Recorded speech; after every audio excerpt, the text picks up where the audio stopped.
तू पूछता है, केशव, अगर मोह नहीं होगा तो क्या प्रेम बचेगा? तुझे लगता है कि किसी को कसकर पकड़ना ही प्रेम है। तुझे लगता है कि खोने का डर ही प्रेम का सबूत है। पर सत्य ये है मित्र, जहां मोह होता है वहां प्रेम घुटकर मर जाता है, और जहां सच्चा प्रेम होता है वहां मोह का अंधेरा दिख ही नहीं सकता। आज मैं तुझे प्रेम और मोह के बीच की वो बारीक रेखा दिखाऊंगा, जिसे समझने के बाद तेरे रिश्ते कभी तुझे दर्द नहीं देंगे। सबसे पहले समझ कि मोह आखिर है क्या। मोह का अर्थ है मेरा। जब तू किसी इंसान से प्रेम नहीं करता बल्कि उससे मिलने वाले सुख से प्रेम करता है, वो मोह है। मोह कहता है, तू मेरे हिसाब से चल ताकि मुझे खुशी मिले। तू बदल मत, तू दूर मत जा, तू सिर्फ मेरा है।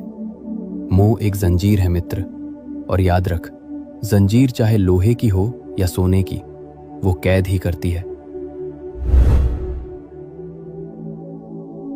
तो फिर प्रेम क्या है? मोह मांगता है, तुझसे मुझे खुशी चाहिए। प्रेम देता है, मैं तेरी खुशी में खुश हूं। मोह एक भिखारी है जो हमेशा डरता है कि मेरा क्या होगा। प्रेम एक राजा है जो कहता है, तू जहां भी रहे बस खिलता रहे। जब तू फूल को पसंद करता है तो तू उसे तोड़कर जेब में रख लेता है और वो मर जाता है। पर जब तू फूल से प्रेम करता है तो तू उसे पानी देता है और उसे पेड़ पर ही रहने देता है। पूछ अपने आप से, तू तोड़ना चाहता है या खिलाना चाहता है? अब तेरे मन में वही सवाल है, केशव, ये सुनने में अच्छा है, पर क्या ये संभव है? अगर मेरा बेटा, मेरी पत्नी या मेरा प्रिय मुझसे दूर जाए तो क्या मुझे दुख नहीं होगा? दुख होगा मित्र, शरीर के स्तर पर पीड़ा होगी, पर मोह मुक्त होने का मतलब पत्थर दिल होना नहीं है। मोह मुक्त होने का मतलब है सच्चाई को स्वीकार करना। ये स्वीकार करना कि ये व्यक्ति मेरे जीवन में एक उपहार है, मेरी संपत्ति नहीं। ये यात्री है और मैं सराय हूं।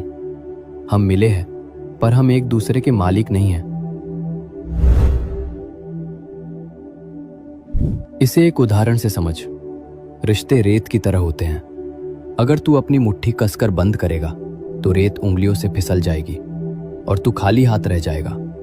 लेकिन अगर तू अपनी हथेली खुली रखेगा तो रेत वहीं टिकी रहेगी। सच्चा प्रेम खुली हथेली है। तू दूसरे को उड़ने की आजादी देता है, और आश्चर्य देख, उस आजादी के कारण ही वो बार बार तेरे पास लौट आता है।